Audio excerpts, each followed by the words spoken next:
Hello students, कैसे हैं आप सभी। मैं शुभम पुरोहित, आपका ज्योग्राफी एजुकेटर, स्वागत करता हूं आपके favourite YouTube channel magnet brains पर। मैग्नेट ब्रेन्स जो कि फेमस है पूरे इंडिया में क्वालिटी कंटेंट सिस्टमेटिकली प्रोवाइड करने के लिए, जहां पर आपको किंडरगार्टन से लेकर क्लास 12 तक की सभी कक्षाएं मिलती हैं इंग्लिश मीडियम में, और 6वीं से लेकर 12वीं तक हम आपको प्रोवाइड करते हैं हिंदी माध्यम में सभी कक्षाएं। साथ ही साथ अगर आप ई नोट्स और ई बुक्स लेना चाहते हैं तो लिंक है डिस्क्रिप्शन बॉक्स में। हिंदी माध्यम में हम जिन बोर्ड्स को कवर करते हैं वो बोर्ड्स हैं Delhi board, Bihar board, UP board, MP board और राजस्थान बोर्ड। इन सभी बोर्ड्स में आप हमारी कक्षाएं अवेल कर सकते हैं। स्टूडेंट्स, हम लोग कक्षा 11वीं की बुक पढ़ रहे हैं जिसका नाम है भौतिक भूगोल के मूल सिद्धांत, और इस बुक का चैप्टर नंबर 9 हम लोग स्टार्ट कर चुके थे, जिसका नाम है वायुमंडलीय परिसंचरण तथा मौसम प्रणालियां।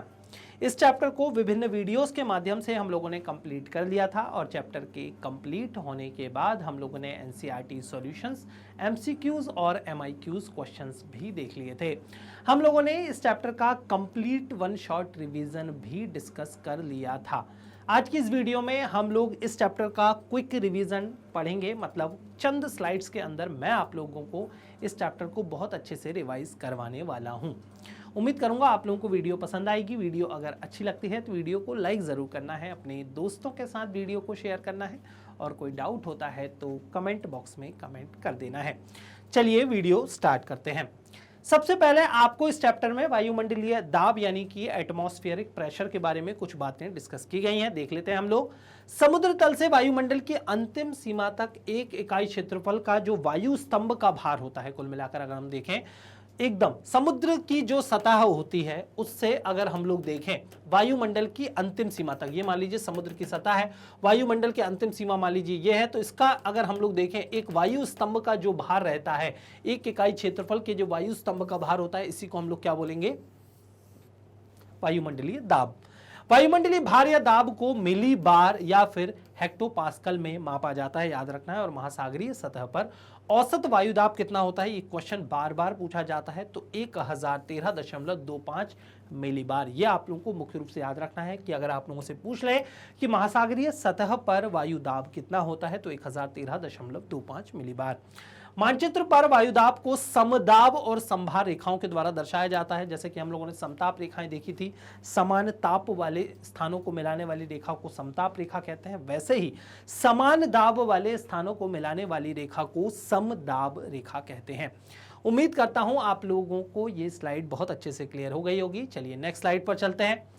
वायुदाब का ह्रास या फिर वायुदाब में जो कमी आती है उसको हम लोग देख लेते हैं। तो वायुदाब वायुमंडल के निचले हिस्से में अधिक और ऊंचाई बढ़ने के साथ तेजी से घटता जाता है। ठीक है, अगर आप लोगों से बोल दिया जाए कि भाई वायुदाब जो है, कुल मिलाकर वायुदाब कैसे जो है वो घटता जाता है, अगर आप लोगों से इस तरीके से क्वेश्चन जो है पूछ लें तो आप लोग याद रखिएगा ये वायुदाब का ह्रास है। ठीक है, वायुदाब वायुमंडल के निचले हिस्से में अधिक होता है और ऊंचाई बढ़ने के साथ ये धीरे धीरे जो है वो घटता जाता है। और जैसे हम लोगों ने देखा था कि ताप जो है किस प्रकार ऊंचाई बढ़ने के साथ घटता जाता है, वैसे ही दाब भी घटता जाता है। लेकिन ये घटने की दर आप लोगों को याद रखनी है कितनी होती है, ये 10 मीटर प्रति 10 मीटर की जो ऊंचाई होती है, 10 मीटर की जो ऊंचाई होती है, प्रति 10 मीटर की ऊंचाई पर 1 मिलीबार जो है ये घट जाता है वायुदाब। समदाब रेखाएं क्या होती हैं, अभी मैंने बताया, समान दाब वाले स्थानों को मिलाने वाली रेखाओं को हम समदाब जो है रेखा जो है वो कहते हैं। तो समुद्र तल से एक समान वायुदाब वाले स्थानों को मिलाते हुए खींचे जाने वाली रेखाओं को हम लोग कौन सी रेखा बोलते हैं, समदाब रेखा कहते हैं। समदाब रेखाओं का पास एवं दूर होना क्या दर्शाता है, तो समदाब रेखाएं यदि पास पास होती हैं, याद रखना है, तो दाब प्रवणता जो है वो अधिक होती है, दाब में बदलाव जो है वो अधिक होता है। और दूर अगर समदाब रेखाएं तो ये दाब प्रवणता अगर हम लोग देखें तो ये कम होती है। मुख्य रूप से आप लोगों को ये याद रखना है। दाब प्रवणता का मतलब एक स्थान से दूसरे स्थान पर दाब में अंतर को दाब प्रवणता कहते हैं। याद रखना है कि एक स्थान मान लीजिए कोई ए है और दूसरा स्थान क्या है, बी है, दोनों जगह दाब में अंतर है, तो हम लोग बोलेंगे कि ये दाब प्रवणता है। स्थानीय पवनें क्या होती हैं, तो तापमान की भिन्नता एवं मौसम संबंधी अन्य कारकों के कारण किसी स्थान विशेष में पवनों का जो संचलन होता है, याद रखना है स्थान विशेष में, कोई स्थान विशेष में पवनें चल रही हैं, इसलिए हम उनको क्या बोल रहे हैं, स्थानीय पवनें बोल रहे हैं। टॉर्नेडो आप लोगों से पूछा जा सकता है तो मध्य अक्षांशों में स्थानीय तूफान तड़ित झंझा के साथ, मतलब बिजली के साथ भयानक रूप ले लेते हैं और इसके केंद्र में बहुत कम वायुदाब होता है और वायु ऊपर से नीचे आक्रामक रूप से जो हाथी की सूंड होती है उसकी तरह आती है। इस परिघटना को हम लोग क्या बोलते हैं? टॉर्नेडो कहते हैं। वायु राशियां क्या होती है? बहुत महत्वपूर्ण है, याद रखना है। वायु राशि का मतलब मैं आप लोगों को बता दे रहा हूं कि मान लीजिए कोई क्षेत्र है, कोई बहुत बड़ा मान लीजिए क्षेत्र है और इस बड़े क्षेत्र में तापमान और वायुदाब संबंधी दशाएं हर जगह मान लीजिए सेम है। जैसे स्थान ए है, ये स्थान बी है, ये स्थान सी है, ये स्थान डी है। यहां पर ताप, आर्द्रता, वायुदाब संबंधी दशाएं सेम है कुल मिलाकर, तो ये जो क्षेत्र हो जाएगा इसको हम लोग बोलेंगे वायु राशि। तो जब वायु किसी विस्तृत क्षेत्र पर पर्याप्त लंबे समय तक रहती है तो उस क्षेत्र के गुणों को धारण कर लेती है। जैसे बोला जाता है ना कि आप जैसी संगति में रहते हैं, जैसे दोस्त आपके होते हैं, वैसे ही गुण आपके अंदर हो जाते हैं। इसलिए घर वाले बोलते हैं कि अच्छी संगति जो है मुख्य रूप से रखनी चाहिए। घर वाले नहीं बोलते कि अच्छी संगति आप लोगों को रखनी चाहिए। तो जैसे घर वाले बोलते हैं ना कि आप जैसी संगति, जैसे आपके दोस्त होते हैं वैसा ही आप गुण जो है वो ग्रहण कर लेते हैं। सपोज करिए आपका दोस्त गाली बक रहा है तो आप भी गाली बकना सीख जाते हैं। वैसे ही यहां पर है वायु राशि, अगर किसी क्षेत्र पर लंबे समय तक रहती है तो उसी क्षेत्र के गुण जो है वो ग्रहण कर लेती है। और कौन से गुण ग्रहण करती है याद रखना है आप लोगों को? तापमान और आर्द्रता संबंधी गुण। तो ये आप लोगों को याद रखना है। तापमान तथा विशिष्ट गुणों वाली ये वायु राशि कहलाती है और ये सैकड़ों किलोमीटर तक विस्तृत होती है तथा इनमें कई परतें यानी लेयर्स जो है वो पाई जाती हैं। अब हम कोरियोलिसिस बल की परिभाषा देख लेते हैं। तो पवन सदैव समदाब रेखाओं के आर पार उच्च वायुदाब से निम्न वायुदाब की ओर नहीं चलती है, पृथ्वी के घूर्णन के कारण भी विक्षेपित हो जाती है, मतलब इनकी दिशा परिवर्तित हो जाती है। पवनों के इस विक्षेपण को कोरियोलिसिस बल या प्रभाव जो है कहते हैं। अगर मुख्य रूप से कहा जाए तो पृथ्वी घूर्णन करती है, घूर्णन के कारण पृथ्वी का जो उत्तरी गोलार्ध है, दक्षिणी गोलार्ध है, यहाँ पर हवाओं में कुछ विक्षेपण हम लोगों को देखने को मिलता है। ये विक्षेपण क्यों होता है? कोरियोलिसिस प्रभाव की वजह से होता है, जिसमें उत्तरी गोलार्ध में पवन अपने दाईं ओर और दक्षिणी गोलार्ध में अपने बाईं ओर हो जाती है। तो इस बल के प्रभाव से उत्तरी गोलार्ध में पवन अपने दाईं और दक्षिणी गोलार्ध में बाईं ओर मुड़ जाती है। कोरियोलिसिस प्रभाव अगर हम लोग देखें तो विषुवत वृत्त पर जो है वो शून्य पड़ता है। आगे जाकर हम लोग देखेंगे कि चूंकि विषुवत जो कोरियोलिसिस बल जो है विषुवत वृत्त पर या विषुवत रेखा पर शून्य होता है, इसीलिए जो है वहां पर चक्रवात नहीं आते। इस विक्षेप को फेरल नाम के एक वैज्ञानिक थे, उन्होंने सिद्ध किया था, इसलिए हम इसे फेरल्स लॉ या फेरल का नियम भी कहते हैं। पवनें मुख्य रूप से आप लोगों को याद रखनी है, 3 प्रकार की होती हैं। भूमंडलीय पवनें, सामयिक पवनें और स्थानीय पवनें। ठीक है, मुख्य रूप से आप लोगों को ये पवनें याद रखनी है। सबसे पहले अगर हम लोग देखें भूमंडलीय पवनें जो हैं वो क्या होती हैं? तो कुल मिलाकर ऐसी पवनें जो पूरी पृथ्वी पर समान रूप से हर साल भर जो है कुल मिलाकर चलती हैं, उनको हम लोग बोलते हैं भूमंडलीय पवनें या प्लेनेटरी विंड्स। आप लोगों को मुख्य रूप से याद रखना है ये कटिबंध। आप सभी को पता है कि ये शीत कटिबंध है, ये शीतोष्ण कटिबंध है, ये उष्ण कटिबंध है। लेकिन फिर भी अगर मैं अक्षांशीय हिसाब से बात करूं तो आप लोगों को याद रखना है कि जो शून्य से जो लगभग 30 डिग्री का क्षेत्र है, या शून्य से यहाँ पर इस चित्र में आप लोग देख लीजिए, ये उष्ण कटिबंधीय अभिसरण क्षेत्र है। आप सभी को पता है ये उपोष्ण उच्च वायुदाब है, उपध्रुवीय निम्न वायुदाब है, ये ध्रुवीय क्षेत्र है। हम लोगों ने बनाया था, याद आ रहा होगा आप लोगों को, ये निम्न वायुदाब का क्षेत्र है। क्या है? निम्न। यहां पर निम्न वायुदाब से हवाएं जो है वो ऊपर उठती हैं। निम्न वायुदाब से कुल मिलाकर हवाएं ऊपर उठती हैं और यहां पर बैठ जाती हैं, तो यहां पर उच्च वायुदाब बन जाता है ना। इसी तरीके से ऊपर क्या है? ठंडा क्षेत्र है, इसलिए यहां पर उच्च वायुदाब जो है होता है और इसके नीचे जस्ट जो है निम्न वायुदाब होता है। तो इसको बोलते हैं ध्रुवीय उच्च वायुदाब, इसको उपध्रुवीय निम्न वायुदाब, इसको उपोष्ण कटिबंधीय उच्च वायुदाब, इसको उष्ण कटिबंधीय निम्न वायुदाब। हवाएं अगर हम लोग देखें तो कुछ इस तरीके से पूरी पृथ्वी पर लगातार जो है वो चलती हैं, जिनको हम बोलते हैं कि ये ट्रेड विंड्स है। ये मैं एक गोलार्ध में समझा रहा हूं, नीचे वाले दक्षिणी गोलार्ध में आप लोगों को समझ जाना है। ये कौन सी पवन है? इसको सन्मार्गी पवन या फिर ट्रेड विंड्स बोलते हैं। इसी तरीके से जो उच्च वायुदाब है, यहां से निम्न वायुदाब की तरफ जो हवाएं चलती हैं, इसको हम लोग बोलते हैं पछुआ पवनें। देख लीजिए, ये उच्च वायुदाब है, ये निम्न वायुदाब है, ये अगेन यहाँ निम्न वायुदाब है, ये उच्च वायुदाब है, अल्टरनेटेड बेसिस पर। तो आप लोगों को याद रखना है, उच्च से निम्न की तरफ अगर ऐसी हवाएं चल रही हैं, देख लीजिए, तो ये कौन सी पवन है? व्यापारिक पवन है।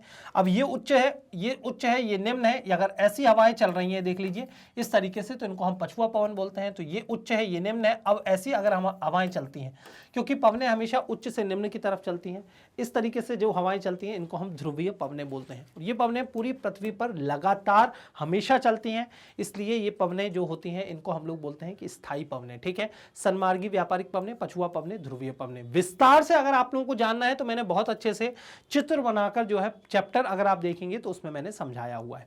सीजनल विंड्स या सामयिक पवनें क्या होती हैं? तो ये वो पवनें हैं जो ऋतु या मौसम के अनुसार अपनी दिशा परिवर्तित करती हैं, इन्हें हम लोग सामयिक पवनें बोलते हैं। जैसे मानसूनी जो पवनें होती हैं, ये पवनें जो हैं ये मौसम के अनुसार, ऋतु या मौसम के अनुसार अपनी दिशा जो है वो परिवर्तित कर लेती हैं।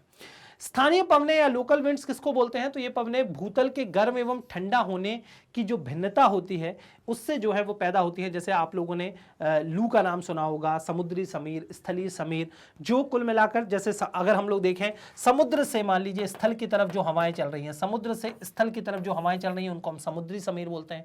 स्थल से समुद्र की तरफ जो हवाएं चल रही हैं उनको हम थल समीर बोलते हैं। या लोकल अगर आप देखेंगे, कहीं पर आप देखेंगे तो लू जो है पूरे भारत में नहीं चलती। चिनूक, मिस्ट्रल, आप लोगों ने इनका नाम सुना होगा, ये पूरी जगह पूरी पृथ्वी पर नहीं चलती, किसी स्थान विशेष पर चलती हैं, इसलिए हम उनको लोकल विंड्स या स्थानीय पवनें कहते हैं। हम लोगों ने मानसून के बारे में बहुत अच्छे से पढ़ा हुआ है। मानसून क्या है? एक अरबी भाषा का शब्द है जो मौसम से जो है निकला हुआ है। मौसम का मतलब क्या हो रहा है यहाँ पर? मानसून, जो मौसम के अनुसार उलटने वाली हवाएं होती हैं। ये पवनें ग्रीष्म ऋतु में 6 महीने समुद्र से स्थल की ओर, शीत ऋतु में 6 माह जो है स्थल से समुद्र की ओर चलती हैं। इन पवनों को 2 वर्गों, ग्रीष्मकालीन मानसून और शीतकालीन मानसून में वर्गीकृत हम लोग कर सकते हैं। ये शब्द आप लोगों को याद रखना है, ये मौसम है। ठीक है, कौन सा शब्द है? मौसम है। मौसम शब्द से बना हुआ है, अरबी शब्द है, याद रखना है, बार बार ये क्वेश्चन पूछा जाता है। स्थलीय समीर, समुद्री समीर, अब भी मैंने बता चुका।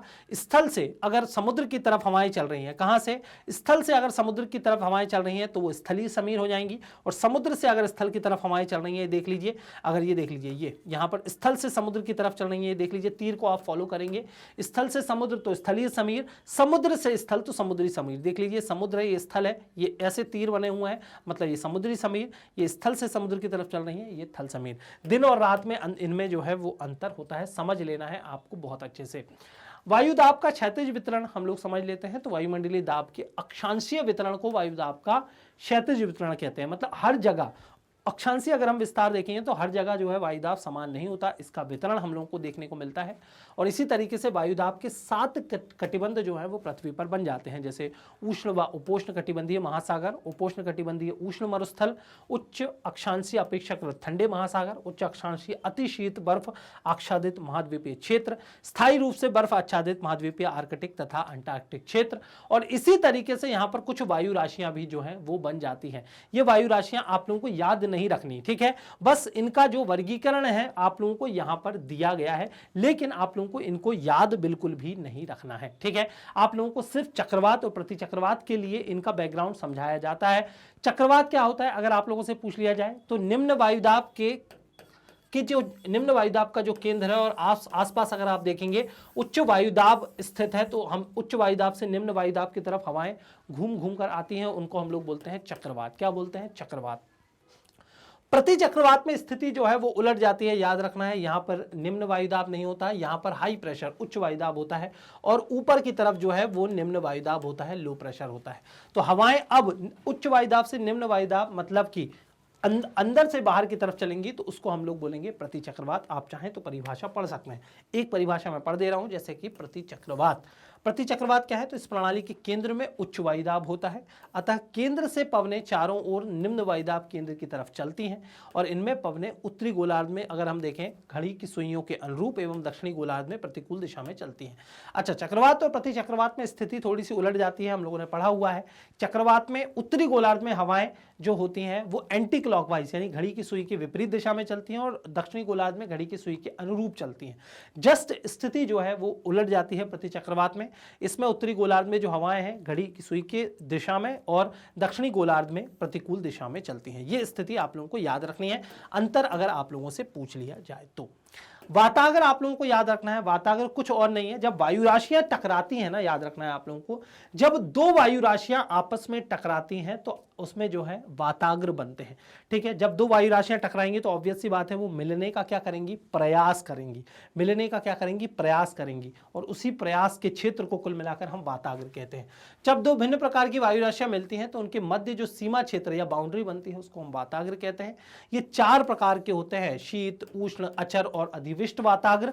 यहां पर मैंने अधिविष्ट की आप लोगों को सिर्फ जो है क्या बोलते हैं, चित्र यहां पर शामिल कर दिया गया है। याद रखना है आप लोगों को, यहां पर अधिविष्ट, ये सभी जो वाताग्र हैं, शीत, उष्ण, अचर वाताग्र, अधिविष्ट वाताग्र, जब शीत वायु ज्यादा प्रभावी है तो शीत वाताग्र, उष्ण वायु ज्यादा प्रभावी है तो उष्ण वाताग्र, जहां पर स्थिति एकदम स्थिर हो जाती है, जहां पर कोई भी वायु राशि प्रभावशील नहीं हो पाती तो उसको हम बोलते हैं अचर वाताग्र। और अधिविष्ट वाताग्र मतलब इस तरीके से एक बाउंड्री क्षेत्र जो है यहां पर बन जाता है। ये देख लीजिए, ये शीतल वायु है, ये शीतल वायु है, इस तरीके से ये वायु जो है ऊपर उठाने का प्रयास कर रही है, इसको हम लोग बोलते हैं अधिविष्ट वाताग्र। ठीक है, इनके चित्र जो है आपको एनसीईआरटी में मिल जाएंगे, बहुत ज्यादा जरूरी नहीं है, लेकिन चूंकि चक्रवात, अगेन मैं बता दूं, चूंकि ये जो वायु राशि है, मान लीजिए ठंडी वायु गर्म वायु को धकेल रही है तो एक गोल गोल क्षेत्र बन रहा है, इसको ही हम लोग बोलते हैं कि भाई चक्रवात जो है स्थिति, चक्रवात की स्थिति या प्रति चक्रवात की स्थिति पैदा हो रही है, इसलिए हम लोग वाताग्र पढ़ते हैं। तो उम्मीद करता हूं आज के इस वीडियो में मैंने आप लोगों को जो भी स्लाइड्स बताई हैं बहुत अच्छे से क्लियर हो गई होंगी। विस्तार से अगर आप लोगों को पढ़ना है तो चैप्टर आप लोगों को देखना पड़ेगा, ये रिवीजन के हिसाब से मैंने स्लाइड्स जो है वो बनाई हुई थी। उम्मीद करता हूं आप लोगों को वीडियो में मजा आया होगा। वीडियो अगर अच्छी लगी है तो चलिए फटाफट वीडियो को लाइक कर दीजिए, अपने दोस्तों के साथ वीडियो को शेयर करना है, और कोई डाउट होता है तो कमेंट बॉक्स में कमेंट कर देना है। इसी तरीके से सीबीएसई बोर्ड के साथ Delhi board, Bihar board, UP board, MP board और राजस्थान बोर्ड में मैग्नेट ब्रेन्स आप लोगों को क्लासेस प्रोवाइड करता है। साथ ही साथ वैदिक मैथ्स क्रैश कोर्स और स्पोकन इंग्लिश की क्लासेस भी मैग्नेट ब्रेन्स चैनल द्वारा चलाई जा रही हैं। www.magnetbrains.com ये हमारी ऑफिशियल वेबसाइट है, जिसका इंटरफेस आप मेरे पीछे यहाँ पर देख सकते हैं। यहाँ पर सारे कोर्सेज अपडेटेड फॉर्म में सिंक्रोनाइज वे में आप लोगों को नजर आ जाएंगे। किसी भी तरीके की कोई दिक्कत आप लोगों को महसूस नहीं होगी। डे टू डे अपडेट्स के लिए आप हमारे सोशल मीडिया चैनल्स के साथ भी जुड़ सकते हैं। जिन सोशल मीडिया चैनल्स पर हम उपलब्ध हैं वो हैं यूट्यूब, फेसबुक, इंस्टाग्राम, ट्विटर और व्हाट्सएप चैनल। आपको करना क्या है, इन सभी चैनल्स को सब्सक्राइब कर लेना है, आज की इस वीडियो को ढेर सारा प्यार देना है, अपने दोस्तों के साथ शेयर करना है, और कोई डाउट होता है तो कमेंट बॉक्स में कमेंट करके डाउट पूछ लेना है। ई नोट्स और ई बुक्स के लिए आप डिस्क्रिप्शन बॉक्स चेक कर सकते हैं। तो आज की इस वीडियो में इतना ही, मिलते हैं नेक्स्ट वीडियो में। Thank you so much.